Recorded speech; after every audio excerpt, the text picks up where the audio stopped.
the beginning of the book, and I think this would be, for some readers, this might come as a surprise. You tell the story of how Israel, particularly in the 1960s, it starts to take Africa seriously. And if you could just say a little bit about kind of like just some of the highlights of that relationship. So I think in the book you describe it as Israel's African adventure.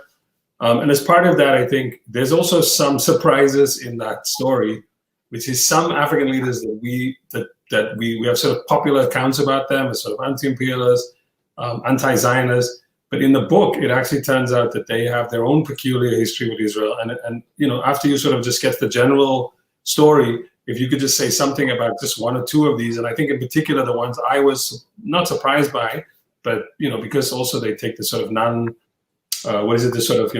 third world non-aligned approach of Nkrumah and even Nyerere. So could you just say the general kind of Israeli approach? You sort of mentioned already, it's like it sees itself as in the same position as these newly independent African-Asian states, but just kind of like what was Israel trying to do? And then secondly, just say a little bit, as I said, about these kind of, if you could sort of talk about two of these, Nyerere and Nkrumah. Well, yeah, so on a practical level,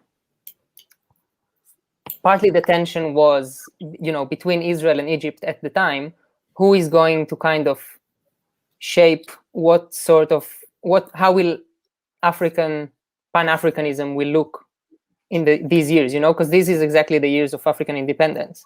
And the Organization of African Unity was not yet established. And part of the question was, are we going to kind of mobilize African countries to support Israel in this struggle, or are they going to sign up to the Arab side?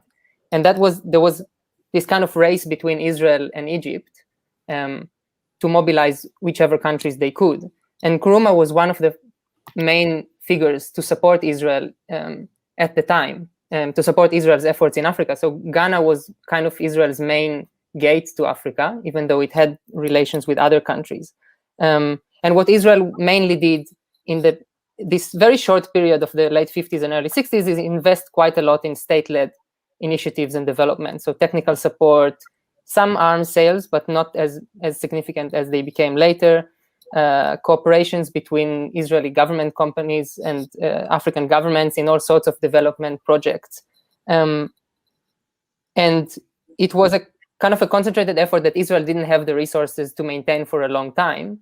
But it was very important to work through these very significant figures like Nkrumah and Nyerere at the time to mobilize this support for Israel.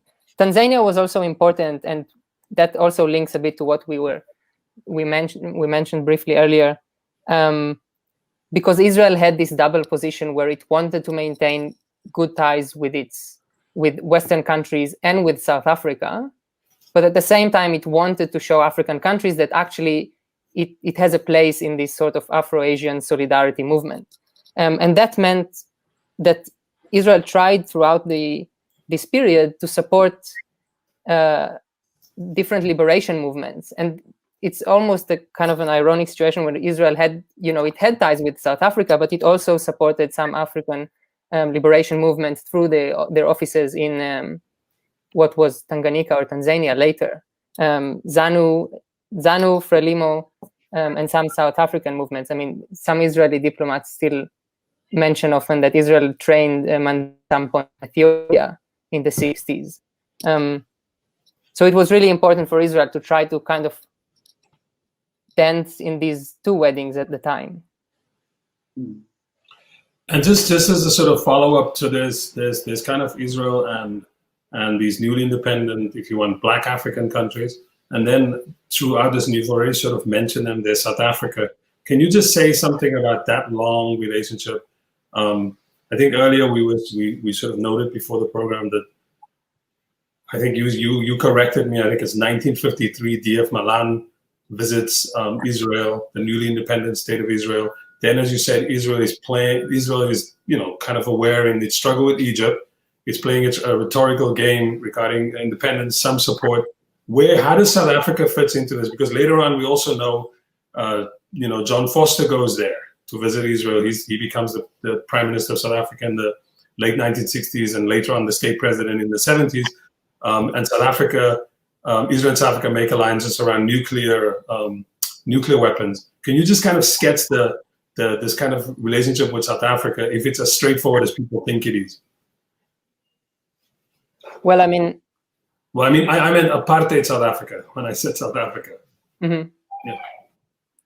Well, I think, there was this short period where Israel tried to position itself as one of these Afro-Asian countries and try to express, even in the UN, kind of with rhetorical statements, express kind of its opposition to apartheid.